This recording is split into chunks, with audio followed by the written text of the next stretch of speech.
Is that Tulsi crying in that damn thumbnail?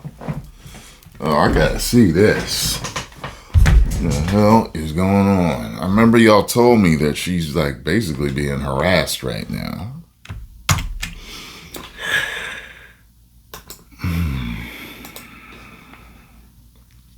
So what exactly did Tulsi Gabbard do to get added to the terror watch list?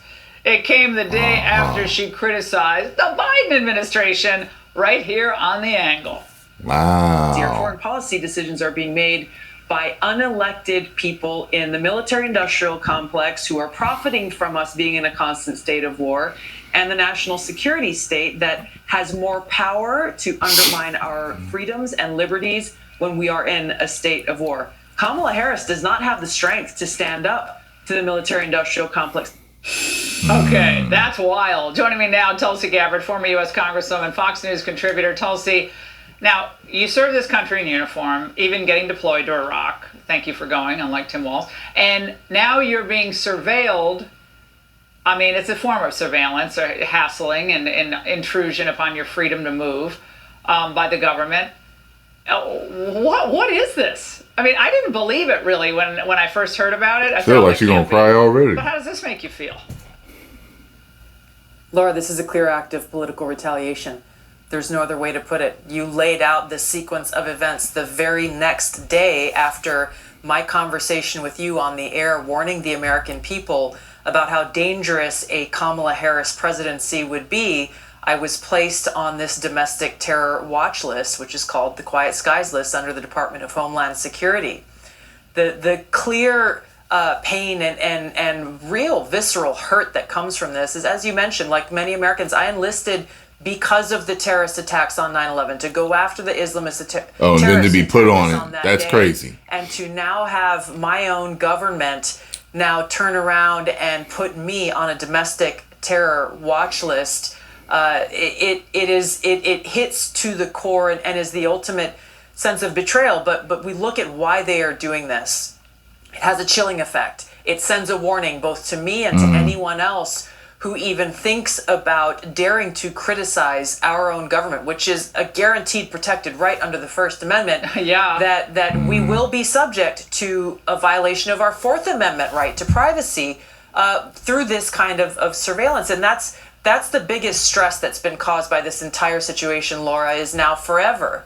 I will always be looking over my shoulder, wondering if and how our government in any of these different agencies is surveilling me, watching me. Are they reading my text messages? Are they listening to my phone calls? Yeah, I was going to say yes, yes, and yes. That's what I would guess, at least. Now, in a letter from whistleblower attorney Tristan Levitt, he writes that the special mission coverage in Ms. Gabbard's case reportedly involves 2 explosive detection canine teams, 1 transportation security analyst in explosives, 1 plainclothes TSA supervisor, and 3 federal air marshals on every flight Ms. Gabbard boards.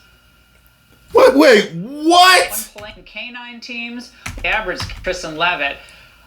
He writes that the special mission coverage in Ms. Gabbard's case reportedly involves 2 explosive detection canine teams, 1 transportation security analyst in explosives, 1 plainclothes TSA supervisor, and 3 federal air marshals on every flight Ms. Gabbard boards.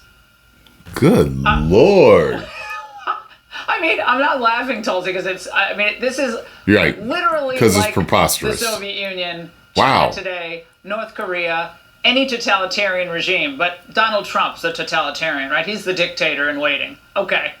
Yeah, this is just, and this is what we know about, and we know about it because of these brave whistleblowers from the Air Marshal Service who are coming forward. Wow. What I'm questioning is what are the things that are happening in our government that I don't know about? How long have they been surveilling me? This is just a recent occurrence. I would not be surprised to know that there are other government agencies who are also being weaponized against political opponents, those who dare to challenge this regime, the Biden-Harris administration.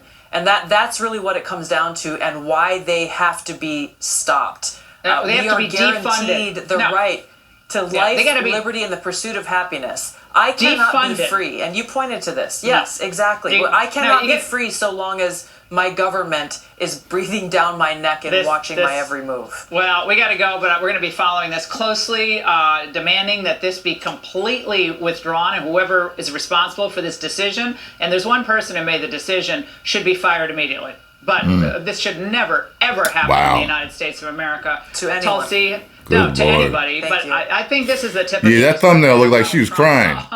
Is not surprised by any of this. Tulsi, thank you very much. Hey, Sean Hannity here. Hey, click. Wow, man, that is wild.